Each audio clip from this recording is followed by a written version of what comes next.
नमस्कार, national voice देख रहे हैं आप। मैं हूं आपके साथ सुनील सिंह पौरुष। जी हां, 5 बजे 10 बड़ी खबरें हम लेकर हाजिर हैं, क्योंकि जनता की आवाज हम बने हैं और उन तमाम जनता की आवाज की उन बड़ी खबरों को हम उठाएंगे इस 5 बजे के बुलेटिन में। 10 रिपोर्टर हमारे सहयोगी जो है वो बने रहेंगे और वो लगातार एक एक अपडेट आप तक पहुंचाएंगे।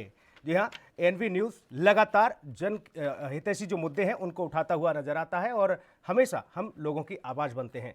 सुशांत सिंह राजपूत की मौत के बाद शुरू हुआ विवाद अब उस स्थिति में पहुंच गया है जहां पर महाराष्ट्र की सत्ताधारी पार्टी शिवसेना और अभिनेत्री कंगना रनौत आमने सामने हैं। कंगना कड़ी सुरक्षा के बीच दोपहर मुंबई पहुंची, जहां पर उनके समर्थन में विरोध में भी नारे लगे। जी हां, एक तरफ कंगना का विरोध हुआ तो दूसरी तरफ उनके समर्थक भी पहुंचे। कंगना के एयरपोर्ट पहुंचने पर लोगों ने पाकिस्तान चली जाओ के नारे लगाए। कंगना रनौत और शिवसेना के बीच तकरार तब ज्यादा बढ़ गई जब अभिनेत्री ने मुंबई की तुलना पाकिस्तान अधिकृत कश्मीर से कर दी थी। आपको बता दें, इसके बाद शिवसेना नेता संजय राउत समेत कई नेताओं ने उनके बयान पर निशाना साधा। कंगना के मुंबई एयरपोर्ट पहुंचने के समय वहां पर विरोध में शिवसेना के कार्यकर्ता मौजूद थे। शिवसैनिकों के हाथों में काले झंडे, तो कई कार्यकर्ताओं ने कंगना के खिलाफ जमकर नारेबाजी की। तो वहीं दूसरी ओर अभिनेत्री का समर्थन करने के लिए एयरपोर्ट पर करणी सेना भी मौजूद थी। करणी सेना के कार्यकर्ताओं ने कंगना रनौत के समर्थन में नारे लगाए। इस दौरान दोनों कार्यकर्ताओं का आमना सामना भी हो गया। आपको बता दें कि बीएमसी ने कंगना के दफ्तर पर तोड़फोड़ की है, तो वहीं बॉम्बे हाई कोर्ट ने कंगना रनौत के दफ्तर में तोड़फोड़ पर रोक लगा दी है, लेकिन बीएमसी ने पहले ही ऑफिस को ध्वस्त कर दिया।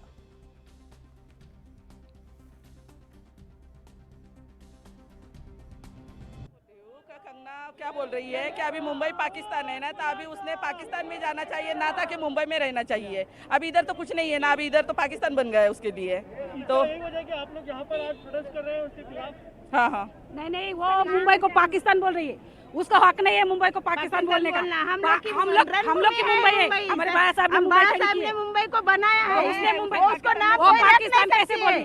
उधर की उधर ही जाना चाहिए। नंगा शो करती है, उधर नंगा शो करती है, करना चाहिए उधर। बीजेपी के सामने उसने नंगा शो किया है, इसके लिए उसको सेफ्टी दिए बीजेपी वालों ने। आप शिवसेना कार्यकर्ता हैं? यस, हम लोग शिवसेना के कार्यकर्ते हैं। हम लोग प्रोजेक्ट निषेध कर रहे हैं, निषेध करने के लिए रुके। वो सच्ची रहती थी तो इधर आके बात करके जाती थी ना। वो झूठी है, मक्कार है, इसके लिए भाग गई है चुपके से। भाग गई है, वो डरती है, इसीलिए वो भाग गई है। हम लोग उसका निषेध कर रहे हैं, इसके लिए यहाँ खड़े हैं और वैसे ही खड़े रहेंगे जब तक हमको न्याय मिलेगा। तब तक हम इधर ही खड़े रहेंगे। नहीं मिलेगा कंगना रनौत को छोड़ेंगे नहीं हम, छोड़ेंगे नहीं। वो किधर क्या नहीं चाहते वो।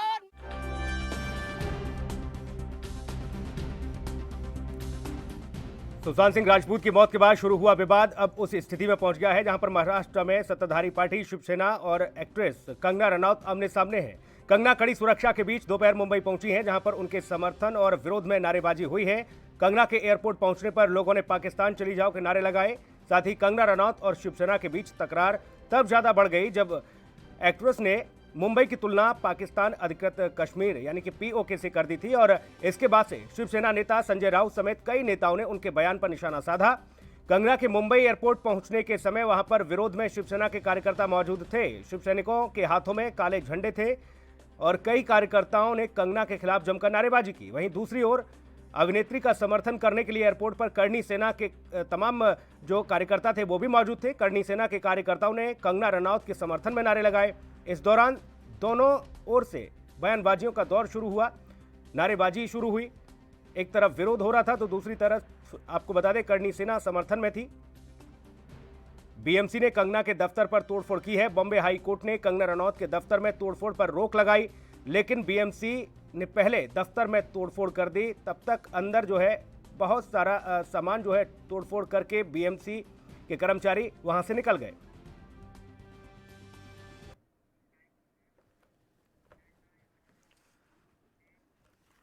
और मुंबई लिए चलेंगे आपको सीधा। हमारे सहयोगी सत्यप्रकाश सोनी इस वक्त जुड़े हुए हैं। सत्यप्रकाश, फिलहाल क्या कुछ अपडेट आपके पास?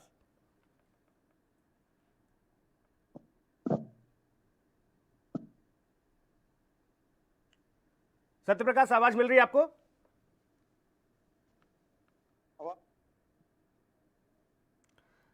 लगता है संपर्क नहीं हो पा रहा है। दोबारा संपर्क करने की कोशिश करेंगे, लेकिन आपको बता दें कि कड़ी सुरक्षा के बीच कंगना रनौत घर पहुंच गई। शिवसेना कार्यकर्ताओं का हंगामा भी देखने को मिला। ये एयरपोर्ट की तस्वीरें हैं जब कंगना रनौत को पिछले दरवाजे से सुरक्षा घेरे के साथ यहां से उनको घर पहुंचाया गया, क्योंकि आपको बता दें केंद्र सरकार ने कंगना रनौत को वाई श्रेणी की सुरक्षा मुहैया कराई है।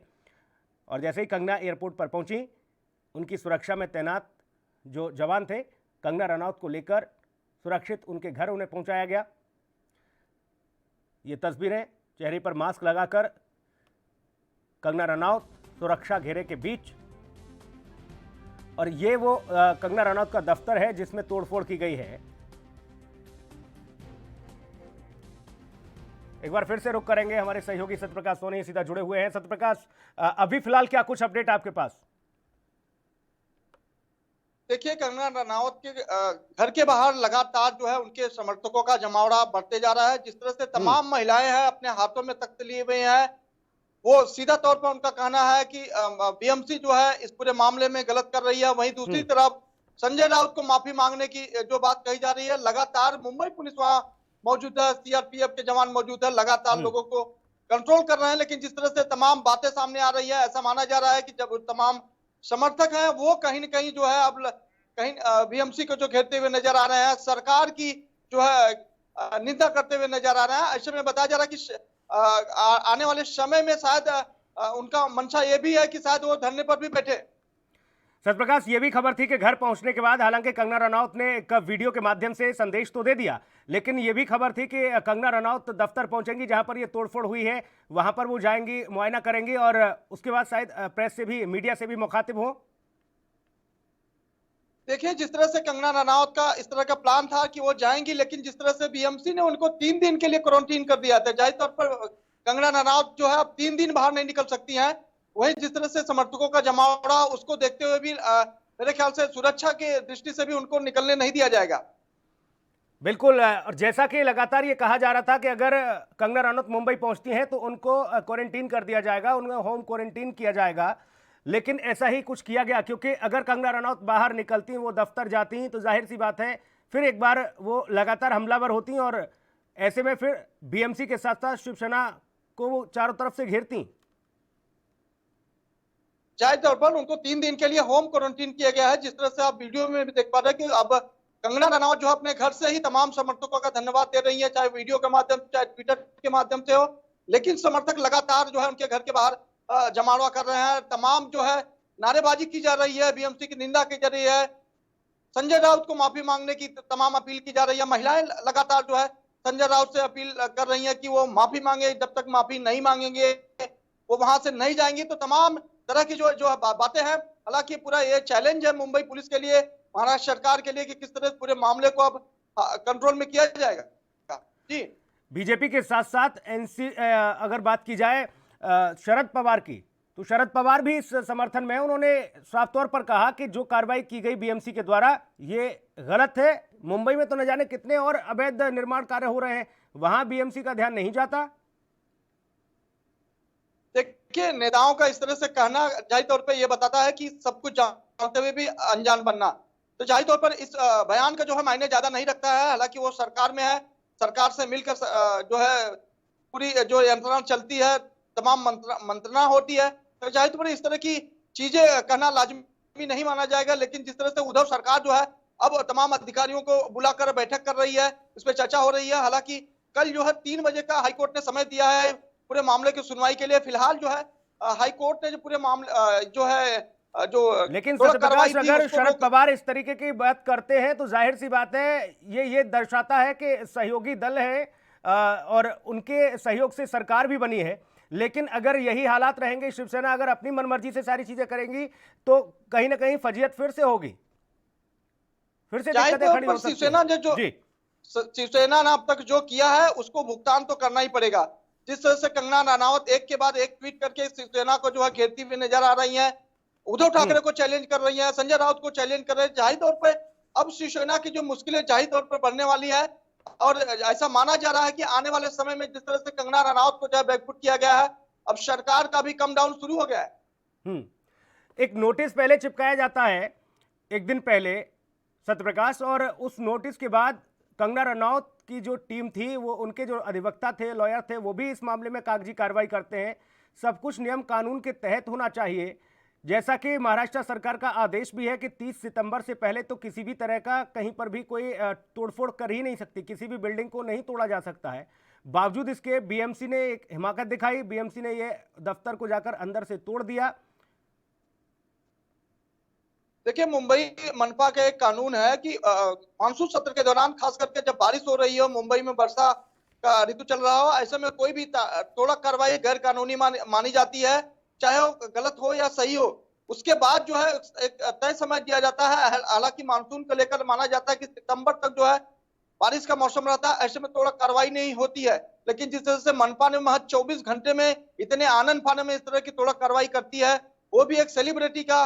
और दूसरी बात जो है, किसी एक को केंद्र बनाकर इस तरह से चीजें करती है, तो जाहिर तौर पर अब इसका भुगतान जो है महाराष्ट्र सरकार सहित जो है शिवसेना को भुगतना पड़ेगा। बिल्कुल नजर बना के रखिएगा सत्यप्रकाश, आगे भी आपसे अपडेट लेंगे। बहुत शुक्रिया फिलहाल तमाम महत्वपूर्ण जानकारी के लिए। और अगली खबर का रुख करेंगे। कांग्रेस के पूर्व अध्यक्ष राहुल गांधी ने एक बार फिर से प्रधानमंत्री नरेंद्र मोदी पर निशाना साधा है। राहुल ने एक वीडियो जारी करके लॉकडाउन के दौरान मजदूरों को आई परेशानी समेत कई समस्याओं को लेकर पीएम मोदी का जन विरोधी उनको ये बताया। राहुल गांधी ने राहुल के वीडियो के साथ साथ उन्होंने ट्वीट भी किया है कि अचानक किया गया लॉकडाउन असंगठित वर्ग के लिए मृत्यु दंड जैसा साबित हुआ। वादा था कि 21 दिन में कोरोना खत्म करने का, लेकिन खत्म किए करोड़ों रोजगार और छोटे उद्योग। मोदी जी का जन विरोधी डिजास्टर प्लान जानने के लिए ये वीडियो देखें। और इसके पहले भी राहुल गांधी लगातार मोदी सरकार पर हमला करते नजर आ रहे हैं। एक वीडियो सीरीज के माध्यम से कांग्रेस नेता ने कहा कि LIC को बेचना मोदी सरकार का एक और शर्मनाक प्रयास है। साथ ही राहुल गांधी ने ट्वीट करके कहा कि मोदी जी सरकारी कंपनी बेचो मुहिम चला रहे हैं। खुद की बनाई आर्थिक बेहाली की भरपाई के लिए देश की संपत्ति को थोड़ा थोड़ा करके बेचा जा रहा है। राहुल गांधी ने कई मोर्चों पर कई मामले इस दरमियान अपने वीडियो में उठाए हैं और सीधा मोदी सरकार पर हमला बोला है। कोरोना के नाम पे जो किया वो असंगठित क्षेत्र पे तीसरा आक्रमण, तीसरा बार। गरीब लोग, स्मॉल एंड मीडियम बिजनेस के लोग रोज कमाते हैं और रोज खाते हैं। जब आपने बिना कोई नोटिस लॉकडाउन किया, आपने इनके ऊपर आक्रमण किया।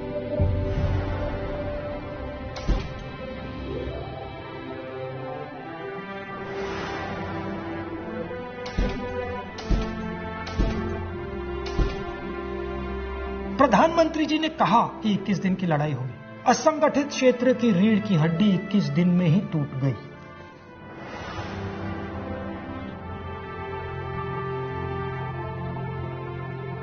लॉकडाउन के बाद खोलने का समय आया और आप देखिए कांग्रेस पार्टी ने एक बार नहीं अनेक बार सरकार से कहा गरीबों की मदद करनी ही पड़ेगी, न्याय योजना जैसी एक योजना लागू करनी पड़ेगी, बैंक अकाउंट में सीधा पैसा डालना पड़ेगा। नहीं किया। हमने कहा कि स्मॉल एंड मीडियम बिजनेसेस के लिए आप एक पैकेज तैयार कीजिए, उनको बचाने की जरूरत है, बिना इस पैसे के ये नहीं बचेंगे। सरकार ने कुछ नहीं किया। उल्टा सरकार ने सबसे अमीर 15-20 लोगों का लाखों करोड़ रुपए टैक्स मार दिया। लॉकडाउन कोरोना पर आक्रमण नहीं था, लॉकडाउन हिंदुस्तान के गरीबों पर आक्रमण था, हमारे युवाओं के भविष्य पर आक्रमण था। लॉकडाउन मजदूर, किसान और छोटे व्यापारियों पर आक्रमण था, हमारी असंगठित अर्थव्यवस्था पर आक्रमण था। हमें इस बात को समझना होगा, इस आक्रमण के खिलाफ हम सबको खड़ा होना होगा। हमारे सहयोगी सुनील हिमाचली इस वक्त हमारे साथ जुड़े हुए हैं फोन लाइन पर। सुनील, किस तरह से देखा जाए, राहुल गांधी एक बार फिर से हमलावर होते नजर आए हैं। उन्होंने सीधे तौर पर मोदी सरकार को जिम्मेदार बताया है कि भारत की चाहे अर्थव्यवस्था की बात हो या फिर आम लोग बेरोजगार जो हुए हों, उन्होंने कहा कि कोरोना को तो 21 दिन में खत्म करने वाले थे।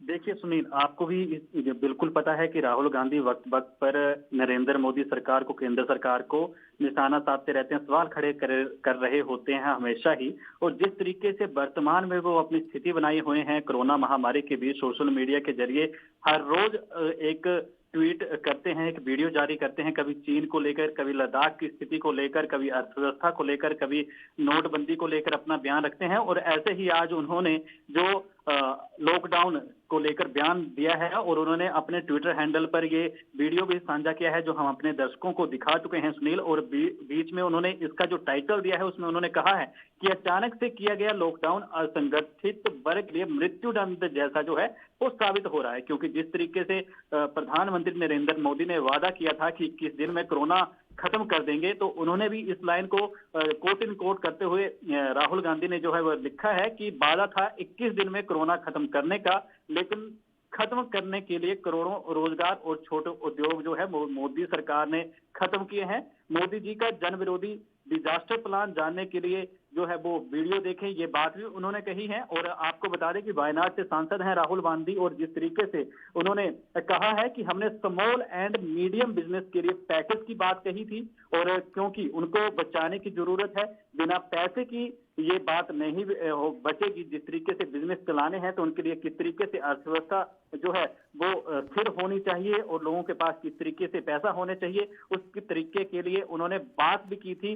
कई बार वो यूथ कांग्रेस के बड़े नेताओं से, अर्थशास्त्रियों से बात भी इस तरीके की कर चुके हैं कि कैसे और किस स्थिति से जो है वो देश गुजर रहा है। और अर्थव्यवस्था को लेकर जिस तरीके से राहुल गांधी वक्त वक्त पर अर्थशास्त्रियों से बात करते रहते हैं, हमारे जो पूर्व प्रधानमंत्री हैं मनमोहन सिंह, उनके संपर्क में भी वो लगातार है, और कहीं ना कहीं ये बात भी निकलकर सामने आती है कि अर्थव्यवस्था की स्थिति। बिल्कुल, बहुत शुक्रिया सुनील हिमाचली तमाम महत्वपूर्ण जानकारी के लिए।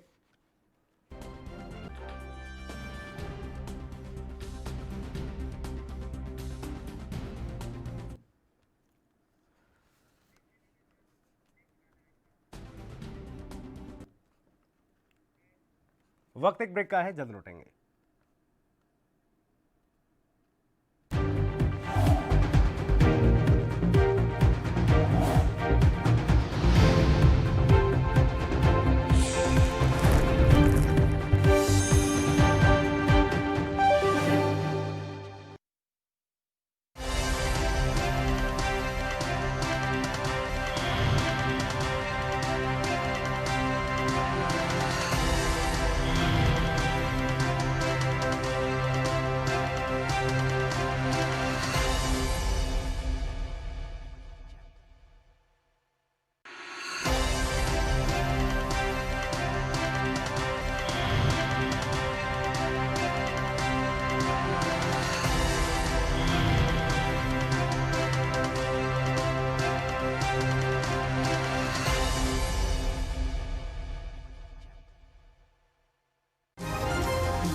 ब्रेक के बाद स्वागत है आपका। दिल्ली के बाद अब एनसीआर के लोगों के इंतजार का भी जो वक्त था वो खत्म हो गया।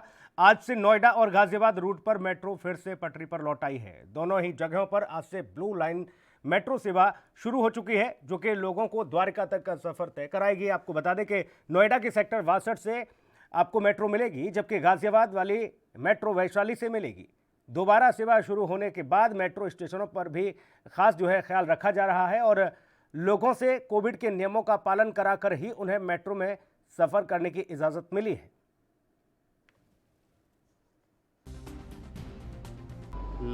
लगभग तकरीबन 6 महीने हो गए और दोबारा दिल्ली मेट्रो में सफ़र करके अच्छा लग रहा है। और सबसे बड़ी बात यहाँ पर प्रिकॉशंस अच्छी रखी गई है। बाहर एंट्रेंस पे काफ़ी सोशल डिस्टेंसिंग के साथ हमें एंट्री करवाया गया है और उसके बाद हमें हाथ से हैंड सैनिटाइज दिया गया है और उसके बाद टेम्परेचर भी हमारा किया गया है और हमारे बैग को पूरी तरीके से सैनिटाइज करवाया गया है और काफ़ी अच्छा लगा कि हम दोबारा से दिल्ली मेट्रो में सफ़र कर पा रहे हैं। दिल्ली एनसीआर में पटरी पर फिर से लौटी है मेट्रो। आपको बता दें, नोएडा से द्वारिका तक दिल्ली का अब सफ़र जो है फिर से आप मेट्रो में कर सकेंगे। मेट्रो को बाकायदा सैनिटाइज किया जाता है। तमाम नियमों को ध्यान में रखते हुए यहाँ पर यात्रियों को यात्रा कराई जा रही है।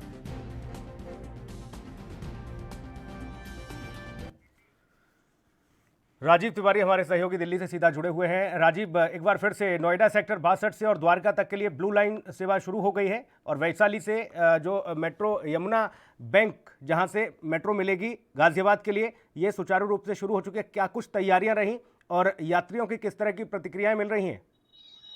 देखिए, बिल्कुल बता दें, जिस तरीके से आज ब्लू लाइन और पिंक लाइन की जो शुरुआत की गई है वो कहीं ना कहीं सराहनीय है, क्योंकि दिल्ली डीएमआरसी की तरफ से और दिल्ली सरकार की तरफ से पहले ही कह दिया गया था कि जो गाइडलाइन है गाइडलाइन का तरीके से फॉलो किया जाएगा। मगर जब आज कह सकते हैं आज से जो शुरुआत की गई है ब्लू लाइन की और पिंक लाइन की, तो वो कहीं ना कहीं लोगों के लिए फायदेमंद रहा। और लोगों की जो हमने प्रतिक्रिया ली, यानी कि हम अभी इस टाइम पटेल चौक के पास खड़े हुए हैं, वहां से हमने पटेल चौक से हमने जानने की कोशिश करी कि लोगों की प्रतिक्रिया क्या है, या फिर किस तरीके से उन लोगों की जो सुविधाएं मिल रही हैं, या फिर जो अंदर जाने की जो सुविधाएं यानी कि सैनिटाइजर की, या फिर कहें मास्क की, या फिर कहें सोशल डिस्टेंसिंग का पालन करने की। तो लोगों ने काफी उत्साह से बताया कि हाँ, उन लोगों को सुविधाएं जितनी भी मिल रही है डीएमआरसी की तरफ से और दिल्ली सरकार की तरफ से वो काफी कारगर है, और कहीं ना कहीं जो उनकी सुविधाएं मिली है वो उससे संतुष्ट भी हैं। और कहीं ना कहीं ये जरूरी है, टोकन की सुविधाएं अभी कैंसिल कर दी गई है, यानी कि टोकन अभी किसी को नहीं मिल रहा है, ना ही पैसे का कोई लेन देन किया जा रहा है। सिर्फ स्मार्ट कार्ड के द्वारा ही मेट्रो के अंदर प्रवेश करने की परमिशन मिल रही है। और कहीं ना कहीं ये जरूर है, खास तौर पर सोशल डिस्टेंसिंग के लिए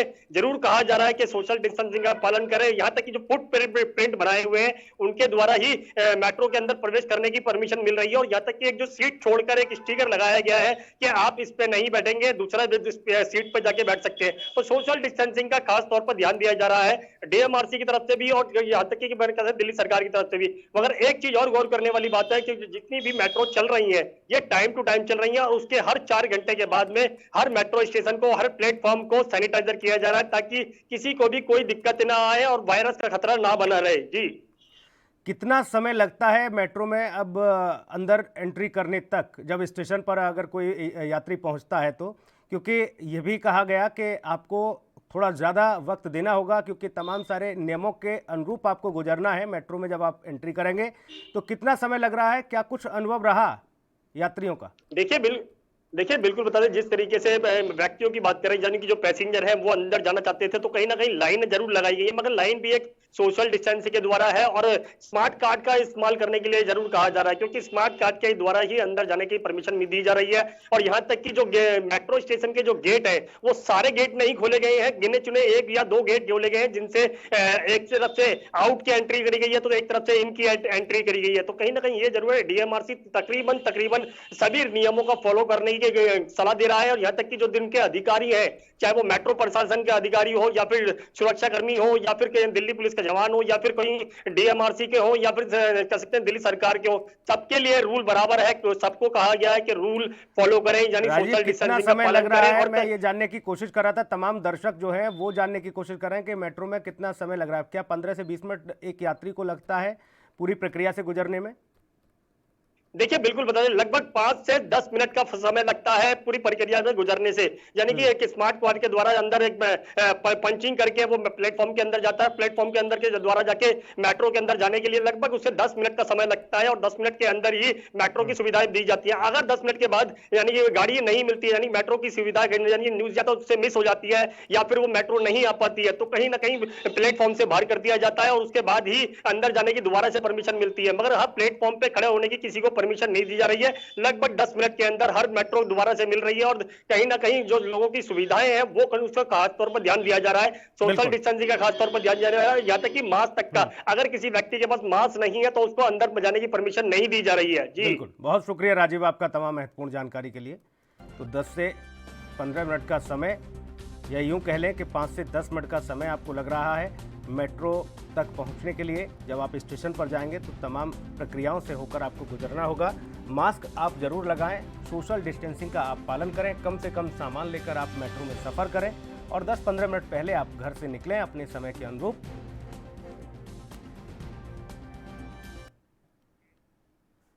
उधर 23 सितंबर से उत्तराखंड विधानसभा का मानसून सत्र शुरू होने जा रहा है, लेकिन कोरोना की वजह से सत्र की तैयारियां खटाई में पड़ सकती हैं और इसे लेकर विधानसभा अध्यक्ष प्रेमचंद अग्रवाल और मुख्यमंत्री त्रिवेंद्र सिंह रावत विधानसभा में सदन परिसर का निरीक्षण करेंगे। इस बीच वर्चुअल सत्र के साथ साथ आपको बता दें प्लान बी भी तैयार है और वहीं कोरोना के चलते सोशल डिस्टेंसिंग का ध्यान रखा जाएगा। आपको ये बता दें कि देश भर में लगातार कोरोना का कहर बढ़ता जा रहा है। कोरोना मरीजों में अमेरिका के बाद भारत दूसरे नंबर पर पहुंच चुका है।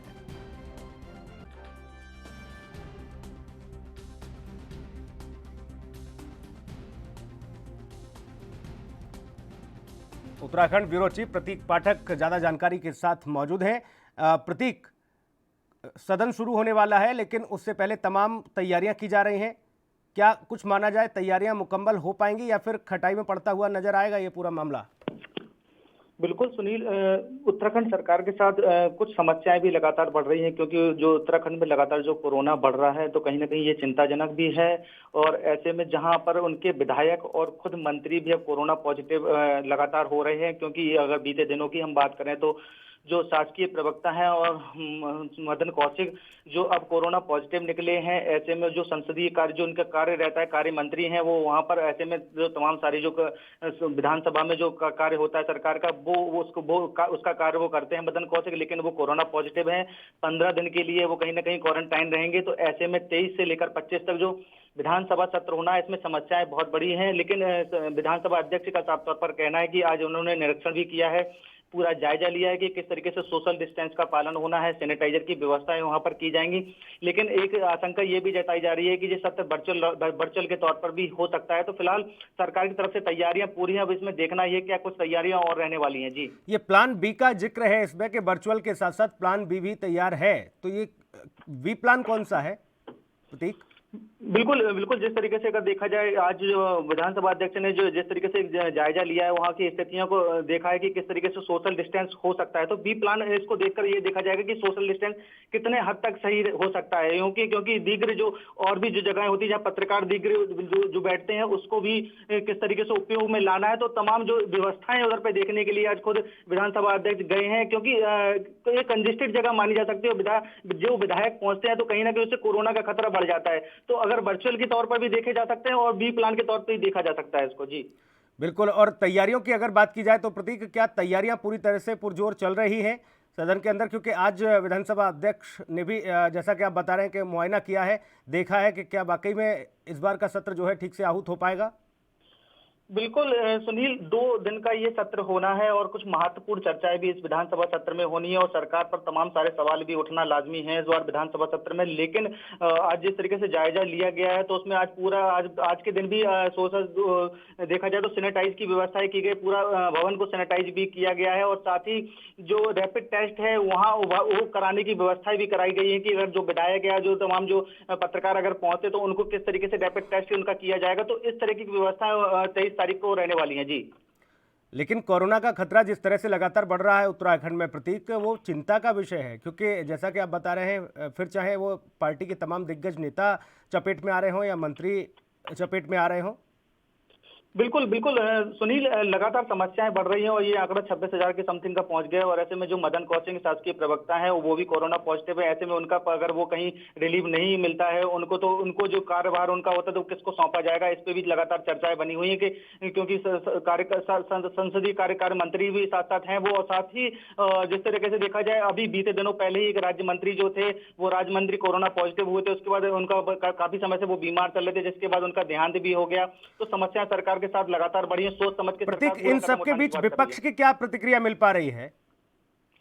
बिल्कुल, विपक्ष का साफ तौर पर कहना है कि सरकार ने जो ध्यान केंद्रित कोरोना को लेकर करना चाहिए था वो ध्यान केंद्रित कोरोना को लेकर नहीं किया। साथ ही अब सवाल ये विपक्ष उठाते ही नजर आ रही है कि चुनाव जब नजदीक है तो सड़कों पर उतरकर कहीं ना कहीं अपनी उपलब्धियां सरकार बता रही थी। अगर कोरोना का पहले ही से अगर इस तरीके से अगर कुछ सतर्कता बरतते होते तो आज 26,000 के कोरोना पॉजिटिव ना होते। तो फिलहाल पूरा विपक्ष अब लगातार हमलावर है और तमाम तरह की बातें अब विपक्ष सरकार के ऊपर करते हुए नजर आ रही है। बहुत शुक्रिया प्रतीक आपका तमाम महत्वपूर्ण जानकारी के लिए। उत्तराखंड विधानसभा सत्र की तैयारियां शुरू हो चुकी हैं। 2 दिन का ये सत्र होना है, बेहद महत्वपूर्ण और खास इस सत्र को माना जा रहा है, लेकिन सरकार के लिए चुनौतियां बड़ी हैं। ऐसे में प्लान बी भी तैयार है। वर्चुअल सत्र भी चलाया जा सकता है।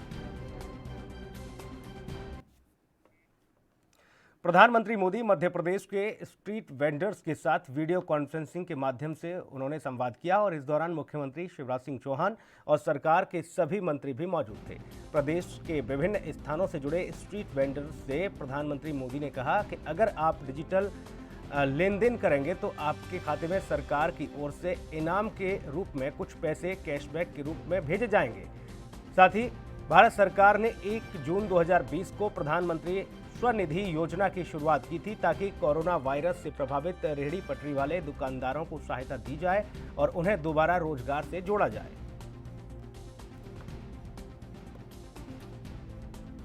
पटरी ठेले तो प्रधानमंत्री नरेंद्र मोदी को आपने सुना, उन्होंने कहा कि स्ट्रीट वेंडर यानी कि रेहड़ी पटरी वाले जितने भी ये लोग हैं उनको चिन्हित किया जाएगा और जाहिर तौर पर उनकी तमाम सारी समस्याओं को देखा जाएगा। ये तय किया जाएगा कि उनके पास उज्ज्वला गैस कनेक्शन है या नहीं, या फिर वो बीमा जो प्रधानमंत्री बीमा योजना जो चल रही है चाहे 1 रुपये वाली हो या फिर 90 पैसे वाली हो उसका लाभ मिल पा रहा है या नहीं। ये तमाम सारी जो योजनाएं हैं उनके बारे में, उनके घर पे कनेक्शन है नहीं बिजली का, ये भी देखा जाएगा। उनके पास पक्की छत है या नहीं। तो ये तमाम सारी बातों को लेकर आज उनका मनोबल, उनका हौसला बढ़ाने का काम प्रधानमंत्री नरेंद्र मोदी ने किया है। सीधा संवाद पीएम मोदी ने आज किया।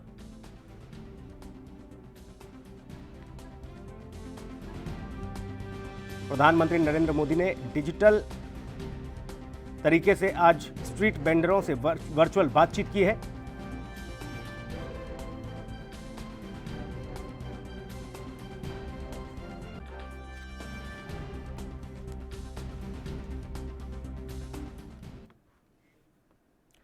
यूपी के उन्नाव में बीजेपी के सांसद साक्षी महाराज ने अपनी सुरक्षा को लेकर बड़ा बयान दिया। दरअसल साक्षी महाराज को बम से उड़ा देने की धमकी मिली थी। साथ ही सुरक्षा को लेकर बीजेपी सांसद साक्षी महाराज चिंतित दिखे। दरअसल महाराज ने कहा कि मुझे कभी कुवैत तो कभी पाकिस्तान और दुबई से धमकी भरे फोन आते हैं। मैंने अपनी गतिविधियों को थोड़ा सीमित कर लिया है। साथ ही उन्होंने केंद्र सरकार और राज्य सरकार पर आरोप लगाते हुए ये कहा कि केंद्र और राज्य सरकार किसी अनहोनी की प्रतीक्षा में है क्या? सरकार उनको सुरक्षा क्यों नहीं दे रही? ये बड़ी बात है। विचारित करते हैं तो कभी दुबई से, कभी पाकिस्तान से, कभी कुवैत से, कभी कहीं कहीं से मेरे पास धमकी के फोन आने लगते हैं। तो मैंने अपनी गतिविधियों को थोड़ा सा सीमित किया है। अब कुछ आदत बिगड़ी हुई है तो पूरी तरह सीमित नहीं कर पाया हूँ, मैंने सीमित किया है। जहाँ तक सुरक्षा का प्रश्न है, एक कुवैत से धमकी देने वाला आतंकी ATS ने पकड़ा, वो आज भी जेल में है। इससे बड़ा प्रमाण और कुछ नहीं चाहिए। लेकिन फिर भी मुझे नहीं पता कि प्रदेश और केंद्र सरकार किस अनहोनी की प्रतीक्षा में है, सुरक्षा क्यों नहीं दे पा रही है। आपको बता दें कि साक्षी महाराज लगातार विवादों में इसलिए भी रहते हैं क्योंकि वो अपने विवादित बयानों के लिए सुर्खियां बटोरते रहते हैं। साक्षी महाराज पर इसीलिए लगातार इस तरीके के आरोप भी लगते हैं कि वह अपने विवादित बयानों से बाज नहीं आते। राशिद हमारे सहयोगी ज्यादा जानकारी के साथ फोन लाइन पर मौजूद हैं। राशिद, साक्षी महाराज चिंता जता रहे हैं कि सुरक्षा नहीं मिल रही है। कभी कुवैत, कभी पाकिस्तान, कभी दुबई से उन्हें फोन आ रहे हैं धमकी भरे। जी बिल्कुल सुनील जी, लगातार जिस तरह से साक्षी महाराज के जो जिस तरह के बोल होते हैं उसको लेकर इससे पहले भी कई बार इस तरह की जो धमकियां हैं उनको मिल चुकी हैं। और जिस तरह से आज साक्षी महाराज का एक बयान आता है, उन्होंने सीधा सीधा अपने ही सरकार के ऊपर एक सवाल खड़ा कर दिया, उत्तर प्रदेश के सरकार के ऊपर एक सवाल खड़ा कर दिया, क्योंकि उन्होंने अपने पत्र में साफ साफ लिखा कि सिर्फ केंद्रीय मंत्री अमित शाह के अलावा उनसे उत्तर प्रदेश सरकार किसी तरह की उनकी सुरक्षा मुहैया नहीं करा पा रही है। और कहीं ना कहीं वो अपने संसदीय क्षेत्र उन्नाव नहीं जा पा रहे हैं। कहीं ना कहीं उनको अपनी जान का खतरा मंडरा रहा है। इस तरह के तमाम सवालों को लेकर जिस तरह से साक्षी महाराज ने एक बयान जारी करके उत्तर प्रदेश सरकार के ऊपर सवाल खड़ा करे हैं, ये कहीं ना कहीं बेहद चिंताजनक है। सवाल खड़ा किया है राशिद, और इसके साथ साथ वो कह रहे हैं कि मैंने अपने आप को कुछ सीमित जरूर किया है। कह रहे हैं कि बहुत ज़्यादा बिगड़ा हुआ था लेकिन अब थोड़ा सुधरने का काम कर रहा हूँ। बावजूद इसके लगातार धमकी भरे फ़ोन आ रहे हैं और धमकियाँ उनको मिल रही हैं। लेकिन कई बार ये देखा गया है कि साक्षी महाराज ने खुद इस बात को स्वीकार किया कि एक पहले जब उन्हें कुवैत से धमकी मिली थी तो उस आरोपी को तो हिरासत में ले लिया गया था, वो तो सलाखों के पीछे है। लेकिन साक्षी महाराज की चिंता लगातार बढ़ती जा रही है। क्या साक्षी महाराज को बाकी सुरक्षा अभी तक नहीं मिल पाई है? जिस तरह से लगातार सुनील, जिस तरह देखा गया है कि कई बार ऐसा हुआ है कि साक्षी महाराज के साथ जो है इस तरह की घटनाएं घटी हैं और इस तरह की धमकियां उनको लगातार कई बार मिली है। लेकिन जिस तरह से इस बार साक्षी महाराज ने निकलकर एक बयान जारी किया कि उनको उत्तर प्रदेश सरकार की तरफ से कोई प्रकार की सुरक्षा नहीं मिल पा रही है, जिसको लेकर वो दिल्ली में है, वो अपने संसदीय क्षेत्र में कार्य नहीं कर पा रहे, तो कहीं ना कहीं एक डर उनके मन में जो है वो बना हुआ है, जिसको लेकर उन्होंने चिंता जाहिर की है। ऐसे में सवाल ये उठता है कि उत्तर प्रदेश सरकार अब उनको किस तरह से यहाँ पर लाती है, उनके संसदीय क्षेत्र में उनको कार्य करने का मौका देती है, क्योंकि कई बार ऐसा हुआ है कि साक्षी महाराज अपने विवादित बोल को लेकर काफी विपक्ष के निशाने पर भी रहे हैं, समुदायों के निशाने पर रहे हैं, लेकिन इन धमकी की बात की उन्होंने जाहिर की है कि जिस तरह से अब की उनको जो धमकी मिली है उसमें राशिद, क्या सिर्फ सियासत के लिए ये सारी चीजें की जा रही हैं या वाकई में इन सब चीजों में कुछ सच्चाई भी है? महाराज जो है इस तरह की धमकियों से डरकर अगर कैद हो जाएंगे और वो कहेंगे कि पहले सुरक्षा मुहैया कराया जाए तब मैं जनता के बीच जाऊंगा, तो कई सारे सवाल भी खड़े करता है। क्या महाराज को वाकई में खतरा है या फिर सिर्फ और सिर्फ सुर्खियां बनने का काम महाराज करते हैं? जी बिल्कुल, लगातार, क्योंकि लगातार इस महाराज को जो देखा गया है, हमेशा साक्षी महाराज एक न एक बयान देकर हमेशा सुर्खियां बटोरते रहे। इस बार काफी समय तक वो बैठे थे, तो कहीं ना कहीं इस तरह का जो उनका बयान है कि राजनीतिक मुद्दा भी हो सकता है, क्योंकि कहीं ना कहीं क्योंकि हमेशा विवादित बोल के लिए माने गए हैं, हमेशा एक समुदाय के लिए बोलते माने गए हैं, तो इस तरह में तमाम तरह के इस समय उनका जो ये प्रक्रिया है वो इस समय रुकी हुई है। लेकिन ये एक नया मुद्दा इन्होंने अपनी ही सरकार को घेर कर आए हैं, तो कहीं ना कहीं एक सुर्खियां बटोरना चाहते हैं, क्योंकि जाहिर सी बात है आने वाले समय में जिस तरह से चुनाव भी नजदीक है, अब कहीं ना कहीं साक्षी महाराज की इस तरह के बोल वो कहीं कितना चुनाव नजदीक है, पंचायत चुनाव नजदीक है, ऐसे में साक्षी महाराज एक्टिव हो गए हैं। बहुत शुक्रिया राशिद सिद्दीकी आपका तमाम महत्वपूर्ण जानकारी के लिए। साक्षी महाराज ने चिंता जताई है कि उन्हें सुरक्षा नहीं मिल रही है, उन्हें लगातार धमकियां मिल रही हैं कि उन्हें बम से उड़ा दिया जाएगा। राजस्थान में विद्युत विभाग की बड़ी लापरवाही सामने आई। उदयपुर में एक किसान को 3 करोड़ 71 लाख रुपए का बिजली का बिल भेज दिया गया।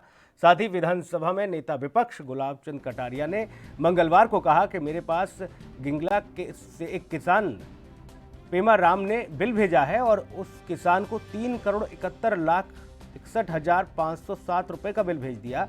राजस्थान में हजारों लोगों को बिल जो है वो लाखों की संख्या में पहुंच रहे हैं और उन्होंने ये भी कहा कि तमाम ऐसे किसान हैं जो प्रभावित हैं। ऐसे में विद्युत विभाग इस पूरे मामले में जल्द से जल्द कार्रवाई करे।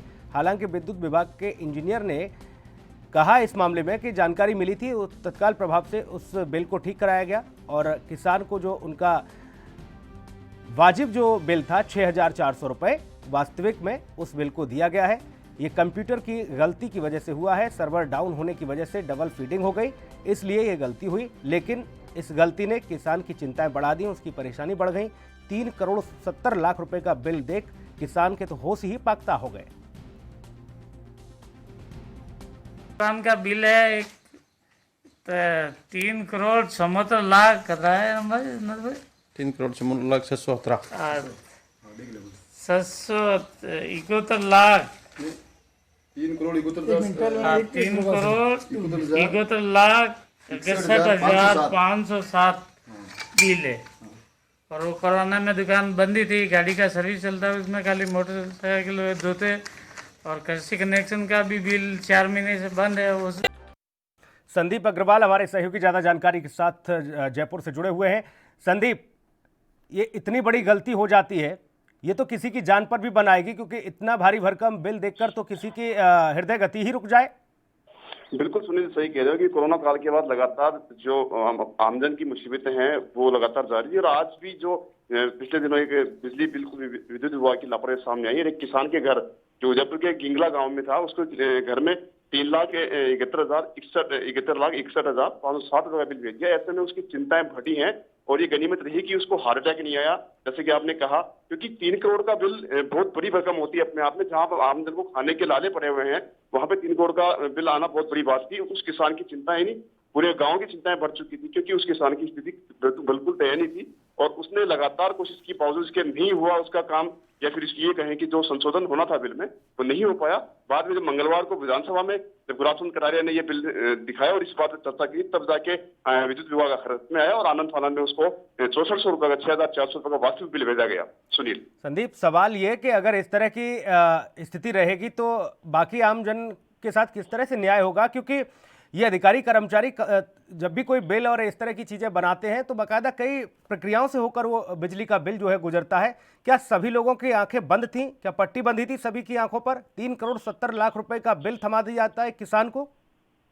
बिल्कुल सुनील, देखिए इस मामले के लेकर जब विद्युत विभाग से जानकारी मांगी गई तो उन्होंने नए नए तर्क दिए। वहीं पे जो विद्युत विभाग के चीफ इंजीनियर हैं NL सलवी ने इसको साफ करते हुए कहा कि इस मामले पे कि जानकारी जैसे ही सहायिका अभियंता को हुई तो उन्होंने तुरंत ही इसमें सुधार कर दिया। किसान को 6,400 रुपए का बिल भेज भी दिया गया जो उसका वास्तविक बिल था। और सालवी ने बताया कि संदीप, सुधार तो करना ही था, सुधार तो होना ही था, क्योंकि ये तो वाजिब लग ही नहीं रहा था। दूसरा ये कि इस तरह की गलती आखिर कैसे हुई और जिससे भी ये गलती हुई, जिस व्यक्ति ने इस तरह की हिमाकत दिखाई, उस पर क्या कार्रवाई हुई?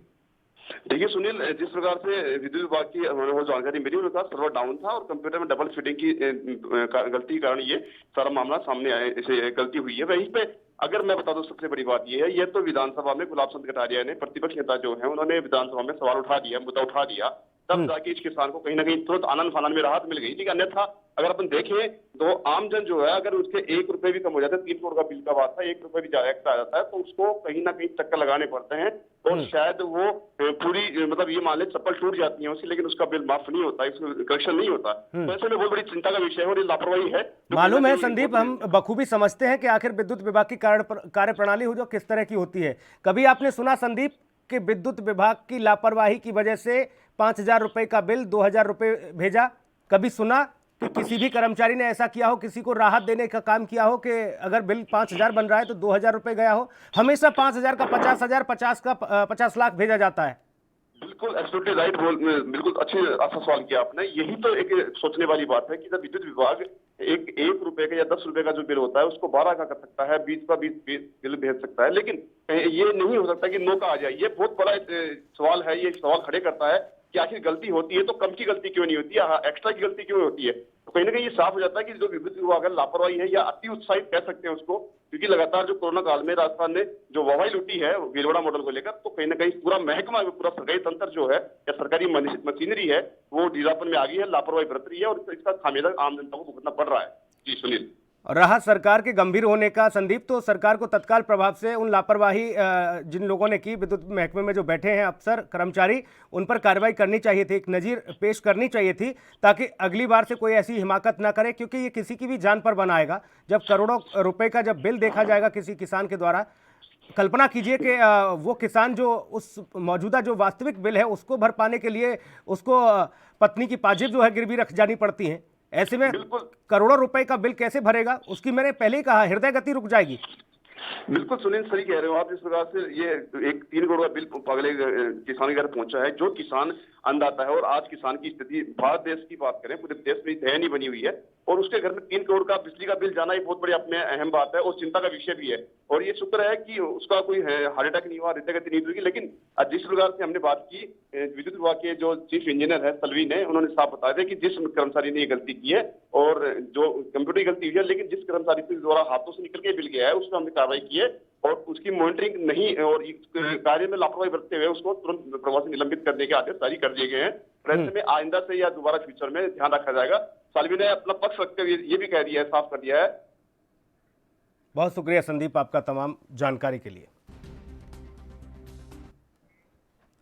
गुड़गांव के सेक्टर 46 में व्यापारी का अपहरण के बाद लूट का मामला सामने आया। दरअसल व्यापारी दिल्ली में टाइल्स के बिजनेस का काम करता है और व्यापारी दिल्ली से अपने घर जा रहा था। इसी बीच पहले से घात लगाए 3 नकाबपोश बदमाशों ने व्यापारी को गन पॉइंट पर उसका अपहरण किया और आपको बता दें कि बदवाड़ी के जंगलों में ले जाकर उसके साथ मारपीट की गई। इस दौरान बदमाशों ने उसके पास से 10 लाख रुपए कैश और सोने के जो सामान था वो लूटकर फरार हो गए, जिसकी शिकायत पुलिस से की गई है। बहरहाल पुलिस ने व्यापारी की शिकायत पर मामला दर्ज कर लिया है और पूरे मामले में पुलिस अग्रिम कार्रवाई की बात कर रही है।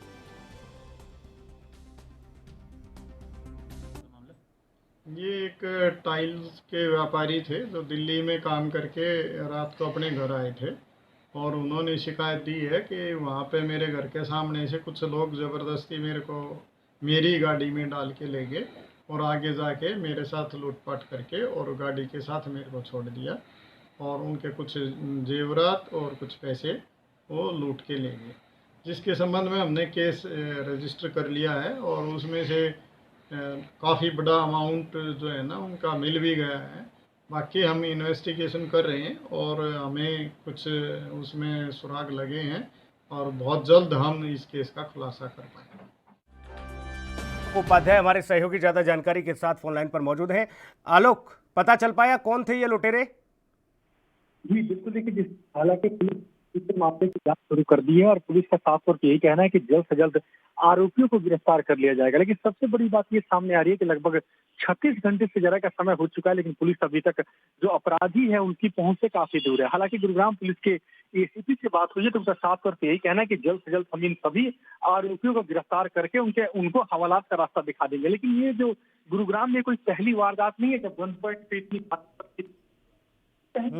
ऐसे मामले दर्ज होते रहते हैं, लेकिन पुलिस के जो हाथ है वो कहीं ना कहीं खाली दिखाई देते हैं। जी बिल्कुल आलोक, जाहिर तौर पर खाली दिखाई देते हैं पुलिस के हाथ, और जो एसीपी साहब का बयान था उससे भी साफ तौर पर ये देखने को मिल रहा है कि उनकी जो व्यक्तिगत तौर पर जो इस बयान को वो दे रहे हैं कि ऐसी शिकायत मिली है, हमने मामला दर्ज किया है, तो बहुत हल्के में इस तरह की घटना को वो ले रहे हैं और एक्शन मोड में तो दिख ही नहीं रही गुड़गांव पुलिस। इसके अलावा ये भी कहते हुए नजर आए कि कुछ अमाउंट उनका मिल भी गया है, तो ये अमाउंट कहां से बरामद हुआ, किससे बरामद हुआ, कुछ पता चल पाया? देखिए पुलिस हालांकि पूरे मामले का भी खुलकर बोलने को तैयार नहीं है, क्योंकि पुलिस से लगातार बातचीत हो रही है। उनका साफ तौर पर यही कहना है कि हम बहुत जल्द पूरे मामले का खुलासा कर देंगे।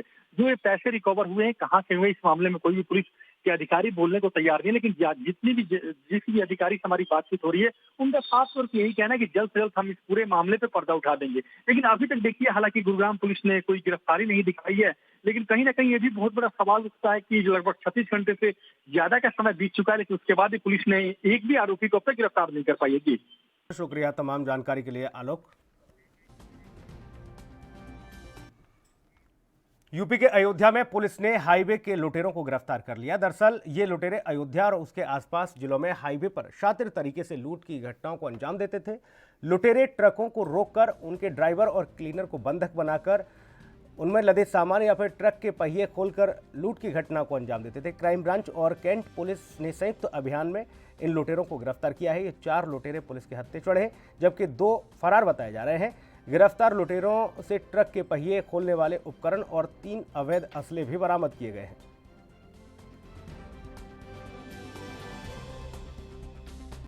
उसी रात को, और इसमें अभी 2 अभियुक्त की गिरफ्तारी शेष है और एक स्विफ्ट डिजायर गाड़ी जो घटना में प्रयुक्त हुई है और उसकी भी बरामदगी प्रयास किए जा रहे हैं।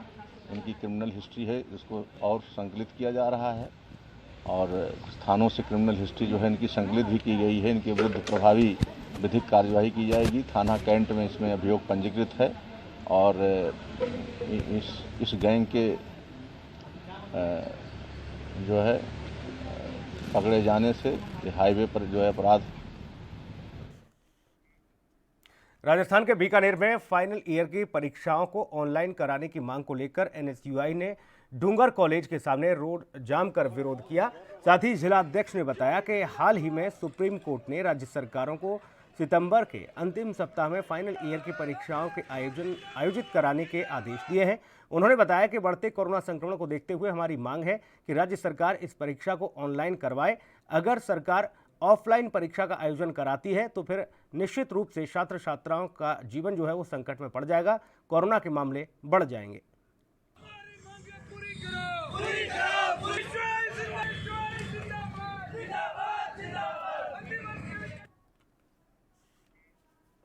इस बुलेटिन में इतना ही। नमस्कार।